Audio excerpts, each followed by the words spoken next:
sábios são como aguilhões e como pregos bem fixados às sentenças coligidas, dadas pelo único pastor. Demais, filho meu, atenta. Não há limite para fazer livros, e o muito estudar é enfado da carne.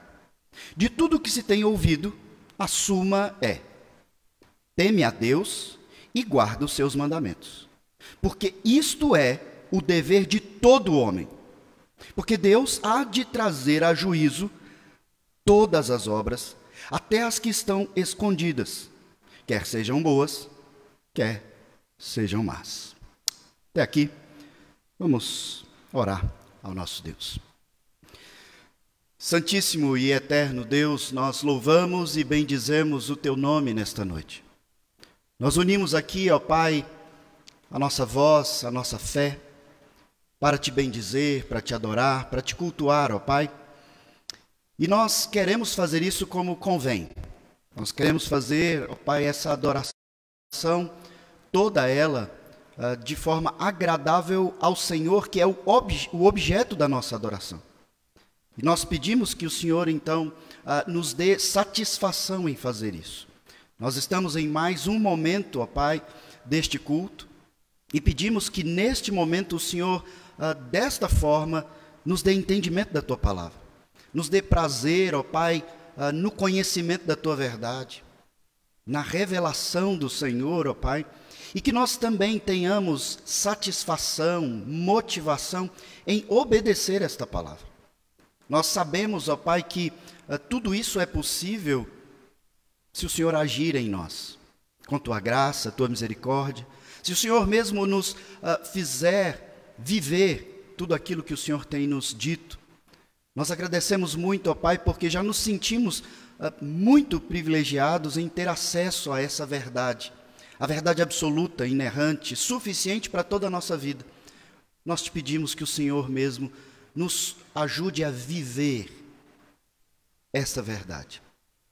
Como igreja reunidos em Teu nome, ó Pai, nós agradecemos pela reunião da Assembleia Geral da nossa igreja a nível nacional que se encerrou e nos trouxe grande satisfação e alegria em perceber que em tempos difíceis o Senhor tem preservado a Tua igreja. O Senhor tem nos chamado, ó Pai, e feito com que nos mantenhamos fiéis à Tua palavra. Nós Te louvamos, ó Pai, porque entendemos que a Tua vontade foi cumprida em toda essa semana de reuniões. Já temos entre nós nosso irmão presbítero Weldon, que esteve ali. Agradecemos porque o Senhor o levou, o trouxe em paz, assim como os demais irmãos que ali estiveram dedicados ao estudo da Tua palavra, ó Pai, ao direcionamento da nossa igreja. Nós também aproveitamos esse momento, ó Pai, para interceder. E neste momento quero colocar diante de Ti, ó Pai, o nome da Letícia. Que o Senhor esteja abençoando a Letícia, ó Pai, neta da irmã Enedina, conduzindo, ó Pai, abençoando a sua vida, dando a ela alegria, satisfação. Que o Senhor esteja abençoando toda a família, ó Pai, que o Senhor esteja levando-os a conhecer-Te ao Senhor de maneira ainda mais profunda e derramando da Tua graça, da Tua paz, da Tua bênção sobre toda aquela casa. Intercedemos também, ó Pai, por nossa irmã Denise, que está bem adoentada, enfraquecida, e pedimos que o Senhor abençoe, restaure, restabeleça, ó Pai, e também derrame sobre a sua vida, a sua casa, a sua família, da Tua graça, da Tua alegria de viver, ó Pai, abençoando assim estas irmãs, e assim como cada um de nós aqui e as nossas famílias aqui representados. Nós oramos assim, ó Pai, agradecidos em nome de Jesus. Amém. Meus irmãos, há poucos dias foi lançado nos cinemas o filme do Elvis Presley, que não precisa de muita explicação, é um nome conhecido de todos nós. E aquele filme é uma cinebiografia de um grande artista que marcou gerações, Elvis Presley. Até os mais novos hoje conhecem esse nome, como as pessoas mais experientes entre nós também conhecem esse nome. O filme, essa autobiografia, essa cinebiografia, mostra ali traços que talvez muitos de nós não saibamos sobre a vida de Elvis Presley. Alguns estudiosos e outros documentários comprovam que o filme procura se manter fiel à realidade vivenciada por aquela família e por aquele grande artista. O Elvis Presley foi um grande artista que, aos olhos humanos, debaixo do sol, pôde realizar todas as coisas, mas que em si era um homem vazio, sempre em busca de algo mais. Ele tinha tudo, mas ele queria algo que ele não tinha. Ele tinha muita fama, o mais famoso do seu tempo. Ele tinha muito dinheiro, de uma maneira que ele não tinha noção da quantidade de dinheiro que ele tinha. Ele teve um sucesso extremo por causa do dom concedido a ele por Deus mesmo. Mas tudo isso não aquietava a alma daquele homem que procurava sentido para a sua vida. Ele tinha tudo, mas ele queria paz. Ele não estava satisfeito. Em todo o filme e documentários, ele é mostrado ao público como alguém que está em busca de algo que ele mesmo chama de rocha da eternidade. É uma figura de super-heróis que ele era fã. Um local que prometia essa paz para os super-heróis. E Elvis, que pode ser visto como um super-herói, ele estava também em busca dessa rocha da eternidade. Um lugar onde ele poderia descansar, ter paz para sua alma, um lugar fora desse mundo atribulado, atormentado, esse mundo debaixo do sol. Esse livro de Eclesiastes que nós chegamos ao final hoje, foi um livro em que nós estivemos observando aqui, verso a verso, as instruções do rei Salomão, um homem que em algum sentido se assemelha com essa narrativa, essa história que eu contei para vocês de Elvis Presley. E Salomão, um homem que também tinha tudo e estava em busca de algo mais, ele nos levou durante todo o livro nessa busca por algo mais, pelo sentido da vida, por paz, por tranquilidade, por viver de maneira harmoniosa, nesse mundo que parece quebrado, intrincado. Salomão, então, nos levou, instruindo-nos aqui sobre a sua experiência de vida, algo que ele se dedicou a experimentar para nos contar, para que nós soubéssemos, sendo assim instruídos, sobre coisas que talvez nós não tivéssemos acesso e oportunidade para experimentar. E ele diz, eu experimentei. E eu posso te dizer, pela experiência da vida, faça assim, faça daquele outro modo, faça dessa forma, porque senão você não vai encontrar sentido para a sua vida.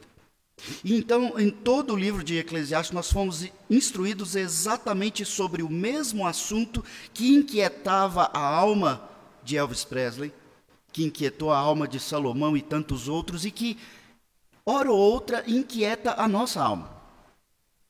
Nós vemos aqui no verso 8, o verso anterior ao que eu iniciei lendo, quando ele diz pela última vez, vaidade.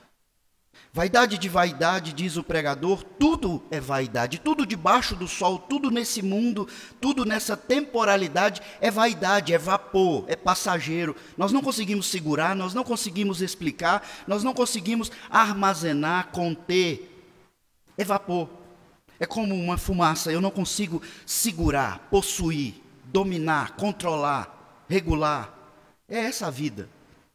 A nossa própria vida é vapor. Qual de nós pode acrescentar um côvado ao curso da nossa vida? Jesus nos faz pensar sobre isso.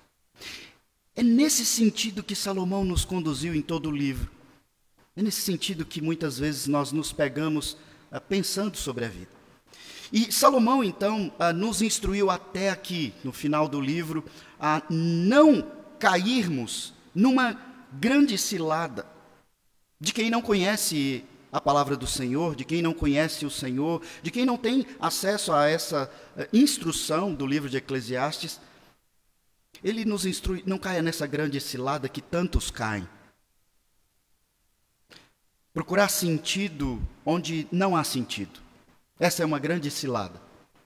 E nós estamos constantemente procurando sentido onde não há sentido. E Salomão diz, não faz isso. Não tenta achar sentido no dinheiro, não tenta achar sentido nas drogas, não tenta achar sentido no sexo, não tente achar sentido em diversas outras coisas como trabalho, relações.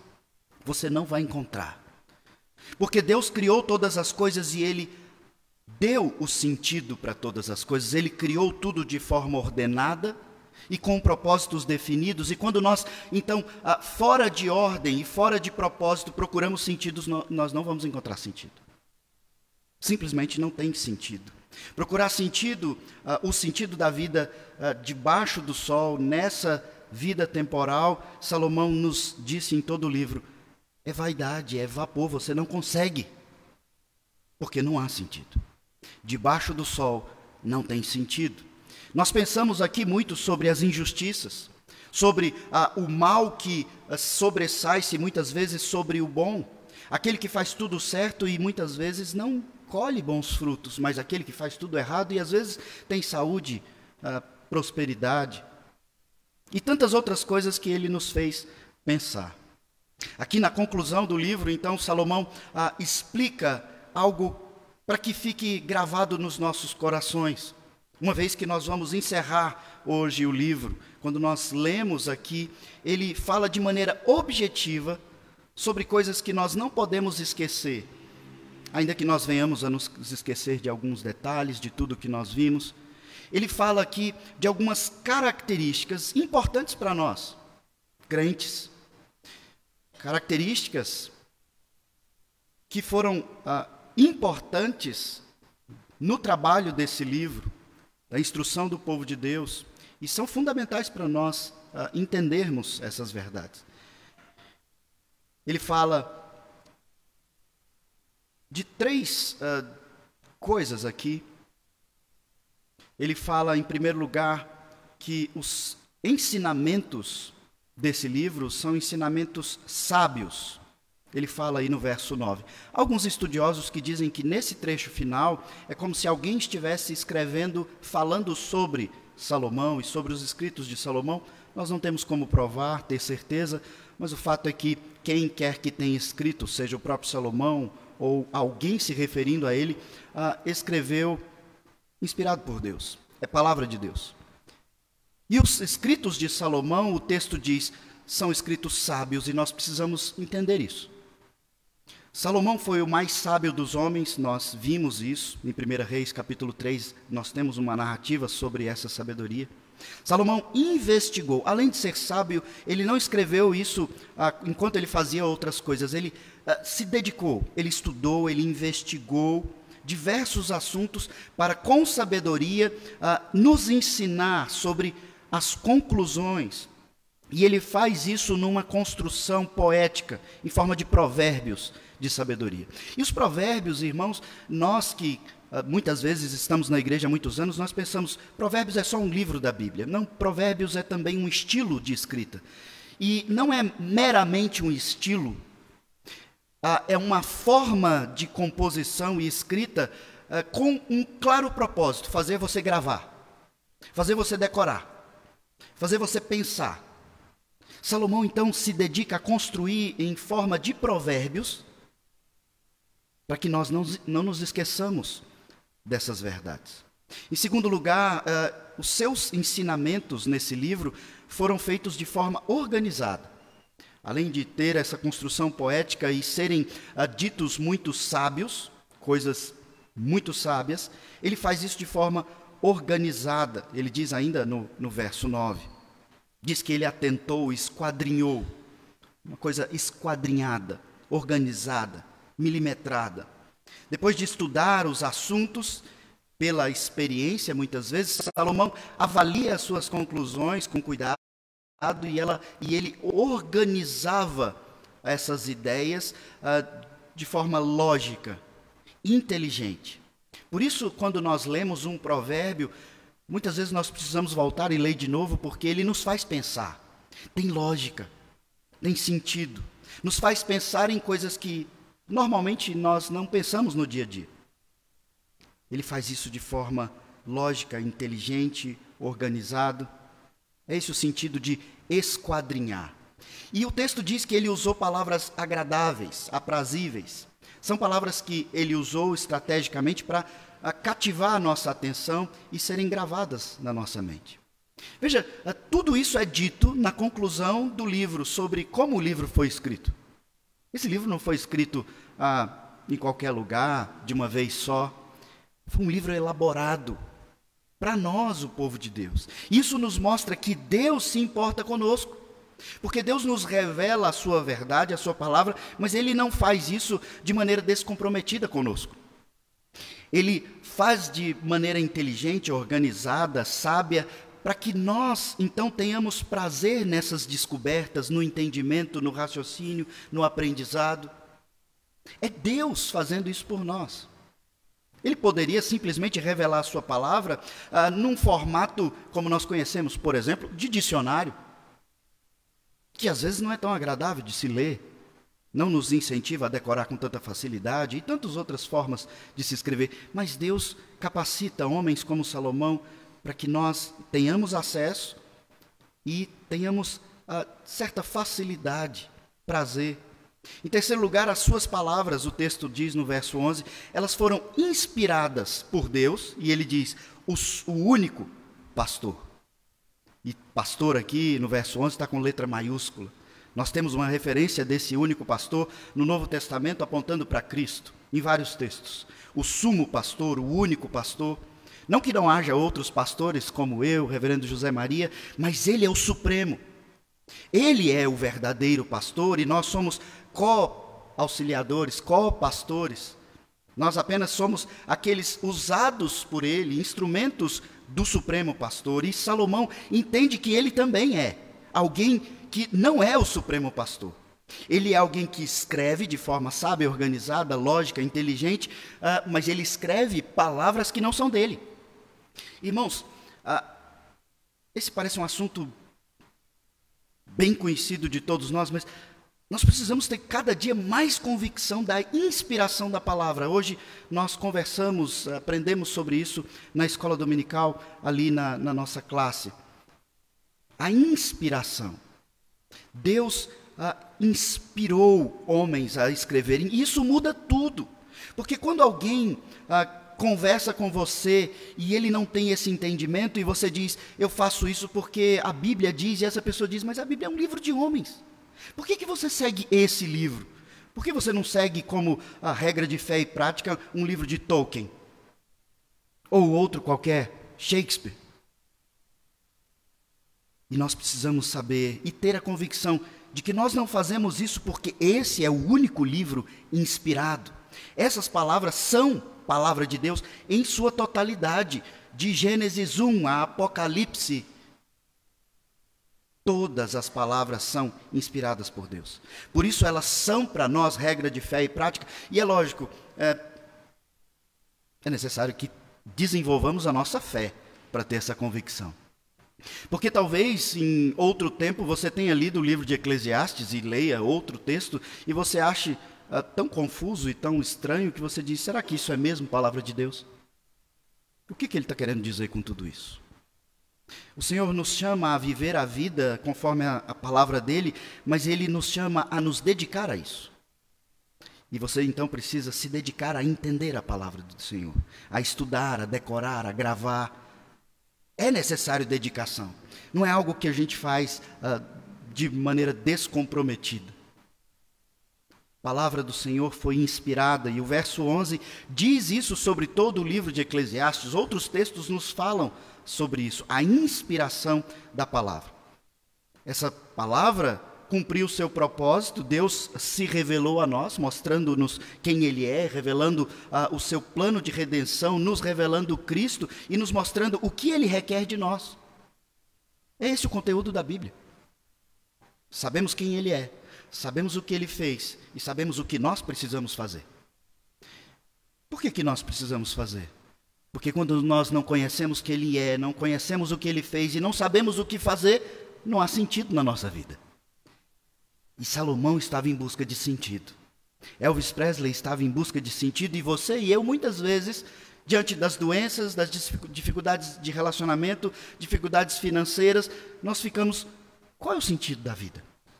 Ou qual é o sentido da minha vida? Por que as coisas estão acontecendo do jeito que estão acontecendo? Por que o nosso país está do jeito que está?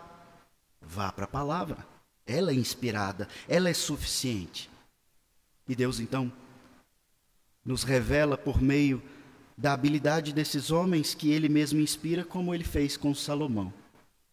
A inspiração é um milagre especial do Espírito Santo que permitiu a homens de Deus escrever a sua palavra da forma como Ele desejava que fosse escrita, completa e perfeita. Então não tenha dúvida, se o seu coração muitas vezes ficar com essa dúvida, não tenha dúvida, essa é a palavra de Deus. Nós temos uma tradução em português que é muito confiável, é palavra de Deus.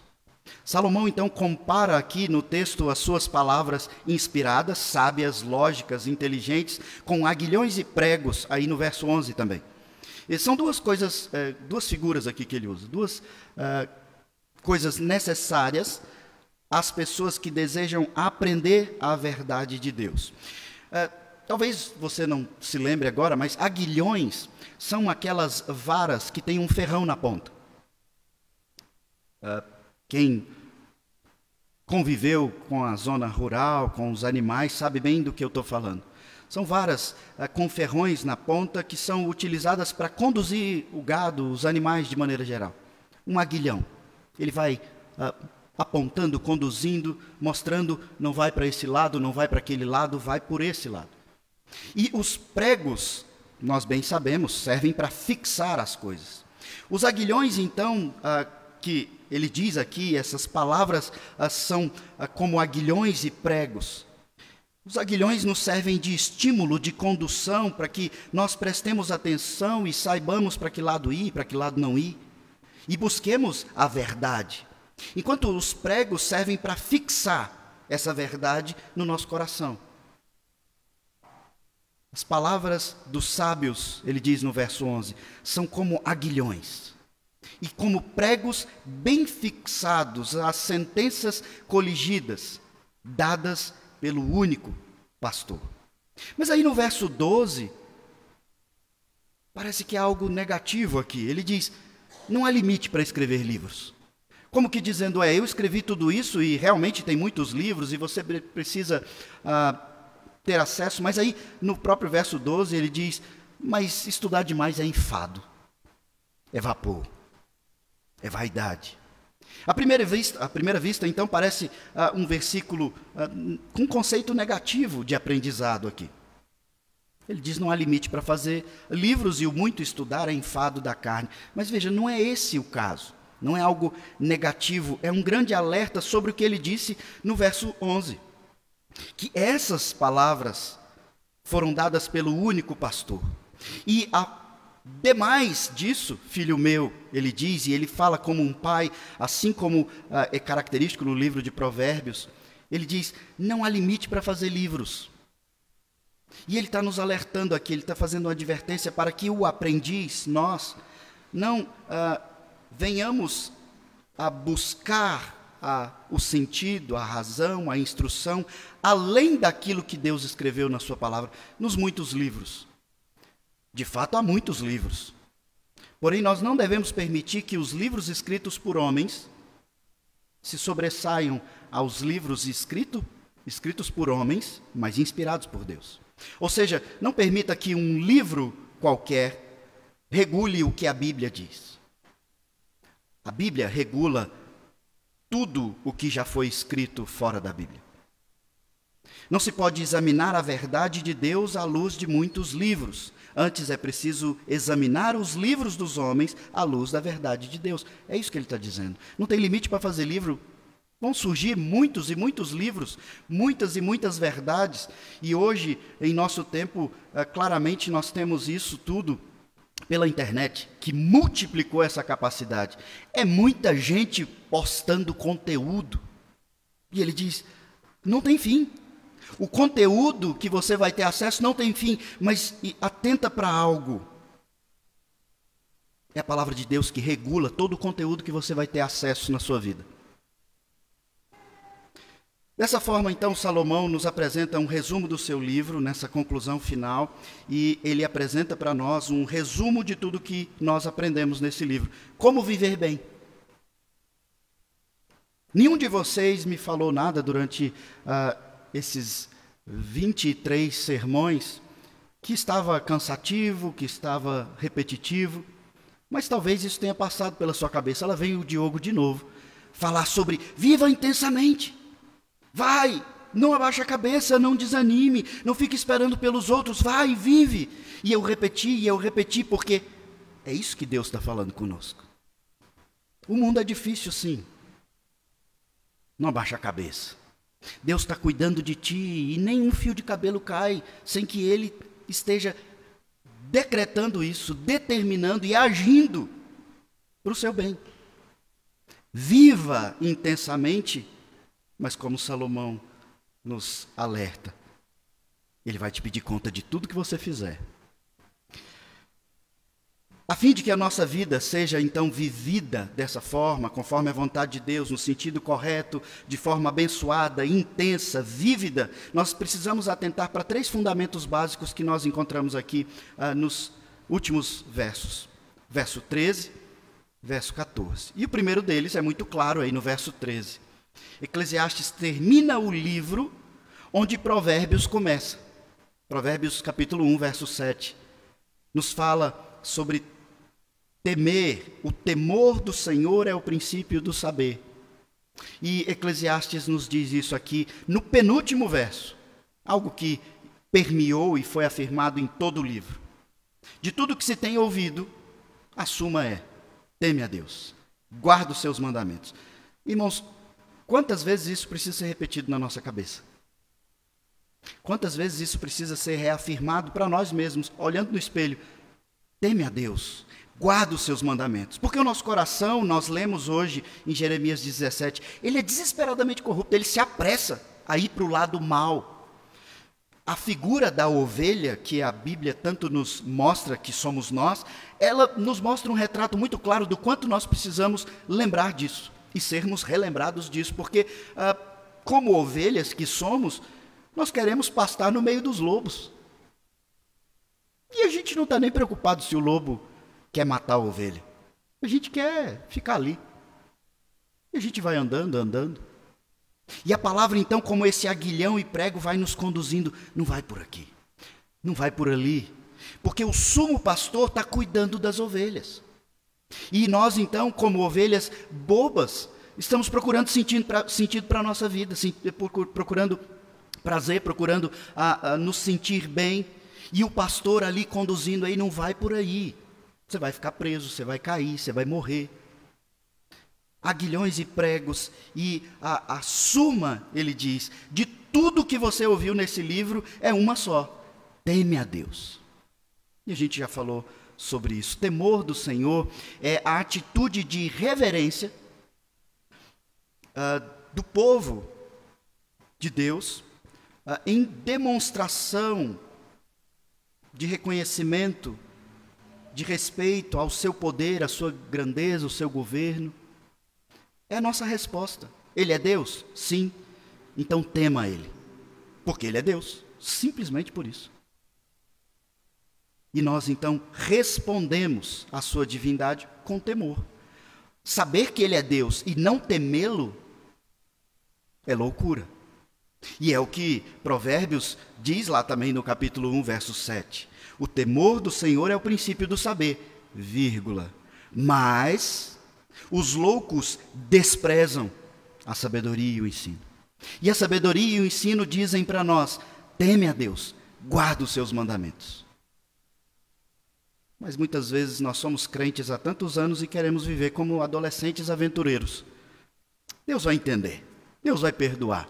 Dá tempo de eu fazer mais isso, dá tempo de eu fazer aquilo, dá tempo de eu mexer com isso. Deus perdoa porque Deus é Pai, Deus é bom. Deus é santo, Deus é justo, Deus é poderoso. Então tema a Deus. A pessoa que teme ao Senhor atenta para a sua palavra, que é um aguilhão. Obedece a sua palavra, fixando no seu coração. Não tenta ao Senhor desobedecendo deliberadamente ou brincando com o pecado, porque entende o que Deus revela e o que ele sente pelo pecado. Um temor, irmãos, não santo, faz as pessoas fugirem de Deus. Enquanto um temor santo coloca-as de joelhos em amorosa sujeição a Deus. É bom, é agradável se submeter a Deus quando nós tememos da forma correta. Quando nós temos um temor não santo, religioso apenas, e erradamente religioso, nós fugimos de Deus, nós nos afastamos. É quando você está um pouco rebelde com algumas coisas e você diz: eu não quero orar, eu não dou conta de orar. Isso é um temor não santo. Você sabe que ele existe, mas você fala: eu não tenho capacidade de orar agora. Eu estou irado, eu estou com raiva, eu estou chateado. E você diz: eu não quero ir para a igreja, porque a minha vida tem dado tudo errado e eu não vou para a igreja. Isso é um temor não santo. Você sabe que ele existe, mas você diz: eu vou fugir dele, porque eu não estou satisfeito com as coisas que têm acontecido na minha vida. Mas um temor santo é aquele que leva alguém, em qualquer circunstância, a se sujeitar a Deus, ainda que seja uma circunstância difícil. Oswald Chambers disse: o mais impressionante sobre o temor do Senhor é que quando tememos a Deus, não temos medo de nenhuma outra coisa. Ao passo que quando não tememos a Deus, temos medo de todo o resto. Como o medo invade as nossas vidas e atrapalha a nossa vida. E o medo é uma coisa boa que Deus nos deu, que nos protege dos perigos. Mas quando o medo nos paralisa e nos impede de fazer o que tem que ser feito, esse medo é pecaminoso. Eu começo a ter medo do que eu não deveria ter medo. E eu começo a não fazer o que Deus ordena em sua palavra, porque eu tenho medo. Eu me sinto inseguro, eu não tenho controle da situação. Mas Deus não diz para você ficar inseguro. Outro fundamento básico que nós vemos aqui, ainda no verso 13, é muito claro: você precisa temer a Deus e guardar os mandamentos. Faz parte, é inseparável. Esses dois fundamentos: se eu temo, eu guardo; se eu guardo, é porque eu temo. E Deus criou a vida e somente Ele sabe como essa vida deve ser conduzida. Nós é que ficamos tentando viver a vida à parte de Deus. Como se Deus fosse um bondoso bonachão. A gente cultua quando dá, a gente ora quando tem tempo, a gente lê a Bíblia quando eu estou querendo alguma coisa, eu jejuo e faço outras coisas. Deus não é esse bondoso bonachão. A Bíblia é a nossa regra de vida, e quem é sábio lê e obedece. Simples assim. Esse é o sentido de guardar os mandamentos. O temor do Senhor deve resultar nessa vida de obediência aos seus mandamentos, o que é bom para nós. Nós somos os maiores beneficiários da obediência à palavra de Deus, ainda que nós queiramos, muitas vezes, a diversão e o prazer do pecado, da rebeldia, da idolatria. Se não for assim, o temor que nós temos por Deus é auto-engano puro. O cristão verdadeiro, ele sempre vai nutrir um desejo de gastar tempo, investir tempo diariamente lendo as Escrituras. Conhecendo, é prazeroso conhecer. E Deus também nos deu essa grande dádiva. Ele nos dá prazer no conhecimento. Quando você descobre uma coisa nova, não só quando alguém te diz babado fortíssimo, mas quando você descobre realmente algo transformador, importante. Você sente um prazer e Deus está sempre nos mostrando essas coisas na palavra dele. Mas às vezes o babado é melhor do que a palavra. E a gente vira as costas para a palavra. Não se interessa e nós que somos os pastores, nos sentimos muitas vezes como quem tem que, aqui na frente, fazer quase que uma apresentação circense. Tem que ter bolinha e equilíbrio e chamar a sua atenção de todo jeito, porque você realmente não está interessado. E eu preciso, então, aqui fazer um monte de coisa para te interessar. Eu não sou bom nessas coisas. E a palavra diz que a gente não precisa ser bom nessas coisas. Porque quem teme, procura, se interessa, guarda, se dedica, se esforça. E então descobre o tesouro, sente o prazer, a alegria, a felicidade. É sempre assim. A última oração aí do verso 13 pode ser muito bem traduzida como: esse é o fim do homem. Quando ele diz, porque isso é o dever de todo homem. Temer a Deus e guardar os seus mandamentos. É esse o dever, é essa a finalidade da sua vida. Você não tem outra finalidade. Só que nós vivemos como se todas as outras coisas fossem nossas finalidades principais. Casar, ter filho, namorar, ter emprego, realizar, ter casa própria. Tudo isso é a finalidade da nossa vida, é o propósito. Quando a gente não tem isso, a gente entra em depressão. Mas o sábio diz, tem um grande propósito, um grande porquê, uma finalidade para a sua vida: temer a Deus e guardar os seus mandamentos. E todas as outras coisas vos serão acrescentadas à medida que você busca, em primeiro lugar, o reino de Deus, a sua justiça. Temer a Deus, guardar. Portanto, ele faz um último alerta no verso 14, um último fundamento básico de tudo aquilo que nós vimos no livro, que reforça por que devemos temer a Deus e guardar os seus mandamentos. Vimos em todo o livro sobre algumas injustiças e pode parecer que os seres humanos estão escapando impunes de suas transgressões, muitas vezes. Porém, o livro nos lembrou, desde o primeiro capítulo, que mais cedo ou mais tarde os seus pecados serão desmascarados e julgados com toda e perfeita justiça. Em vários momentos do livro, isso foi repetido aqui para nós. Aproveite a vida enquanto você pode. Mas em momento algum foi dito aqui para vocês terem esse aproveitamento da vida no prazer do pecado. É o que muitas vezes alguns de nós pensamos quando diz: viva intensamente, então eu vou me entregar. Carpe diem. Em todo o livro ele nos instruiu a viver intensamente, mas atentos ao julgamento futuro. Foi o que nós vimos no capítulo 11, capítulo anterior, no verso 9, quando ele fala com os jovens, dizendo: jovens, faça o que o seu coração tem vontade de fazer, mas lembre-se de todas estas coisas, Deus te pedirá contas. É sempre assim que a instrução bíblica nos orienta a aproveitar a vida. Aproveita, aproveita. Mas lembre-se, de todas estas coisas, Deus te pedirá conta. O Evangelho de João, capítulo 3, verso 18, fala algo que é importantíssimo nesse sentido. O texto diz: quem nele crê não é julgado. O que não crê já está julgado. O Evangelho nos apontando para o dia do julgamento. Quem nele crê, Cristo Jesus, não é julgado condenatoriamente, mas o que não crê já está julgado.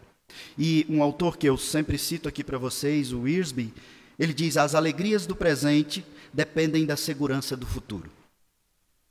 Nós temos a capacidade de viver intensamente, alegremente, prazerosamente, porque nós sabemos da eternidade, nós sabemos do futuro, nós sabemos para onde vamos. Porque se nós não soubermos para onde vamos, então agora eu perco o prazer de viver aqui. Para onde que eu estou indo? É como quando você sabe que vai enfrentar algo muito difícil, e aí você perde o prazer de comer, de se divertir, de sorrir, porque você está tenso sobre algo que você sabe que vai ter que enfrentar. Se você sabe ou melhor, né, se você não sabe para onde vai, você não sabe do futuro, você não sabe da eternidade, você perde a capacidade de sentir um prazer verdadeiro nessa vida. E então você se entrega àqueles prazeres intensos que nitidamente são vistos na vida de muitos famosos e, como eu citei aqui, na vida de Elvis Presley. Não tem sentido. Quando nós confessamos a Cristo como Senhor, nós passamos então a temer verdadeiramente a Deus, a obedecer os seus mandamentos, e automaticamente nós já estamos nos preparando para o dia do julgamento. Esse é o último fundamento básico. Prepare-se para o julgamento. Tudo que você fizer, lembre-se, vai ter um julgamento. E assim você goza a vida, porque você não tem temor do futuro. Você não vai enfrentar um julgamento condenatório, porque você já sabe que foi perdoado, absolvido. E é isso que o apóstolo Paulo diz em Romanos 8, verso 1. Pois agora já nenhuma condenação há para os que estão em Cristo Jesus. Não tem mais condenação. Então a gente vive intensamente. Elvis Presley, irmãos, encontrava algum consolo e conforto para sua alma quando se lembrava das músicas que ele ouviu e cantou na igreja, na sua infância. Aquilo trazia conforto para o coração dele. Cânticos que falam de paz, até mesmo quando você atravessa o vale mais profundo da sua vida. Elvis Presley estava sempre em busca da rocha da eternidade, como eu disse para vocês. Um local de segurança, de conforto, de paz, para super-heróis como Elvis. Com 42 anos, o Super Elvis morreu, solitário, mesmo rodeado de gente. Triste, mesmo rodeado de todos os prazeres que ele pudesse alcançar. Cansado, viciado em remédios que eram aplicados nele para que ele tivesse condições de viver o ritmo frenético da vida da fama e dos muitos shows. A fama que deu tudo para ele com uma mão, mas tirou tudo com a outra mão. A fama sugou as suas energias, o prazer sugou a sua alegria, as pessoas que o cercavam sugaram todo o fruto do seu trabalho. Dívidas e mais dívidas do homem mais rico de sua época. Um homem que teve tudo e morreu sem nada, vazio, em busca do sentido da vida. Quando Cristo estava com os seus, ele os alertou que ele, o Senhor, o sumo pastor, não tinha nada nessa vida debaixo do sol. Ele disse que não tinha nem mesmo onde reclinar a cabeça, ou seja, eu não tenho nem um travesseiro.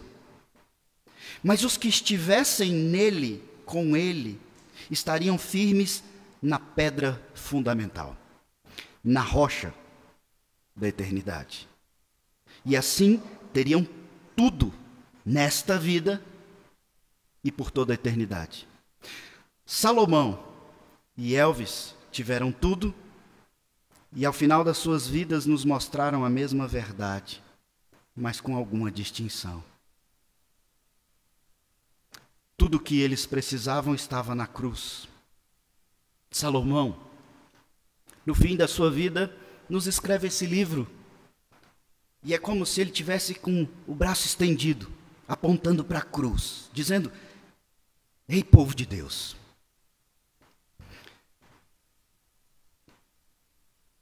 tudo o que vocês precisam está na cruz. Toda a plenitude da satisfação está em Cristo Jesus. Mesmo que você tenha tudo na vida, se você não tiver em Cristo, você não tem nada. E se você não tiver quase nada nessa vida, mas você estiver nele, você tem tudo.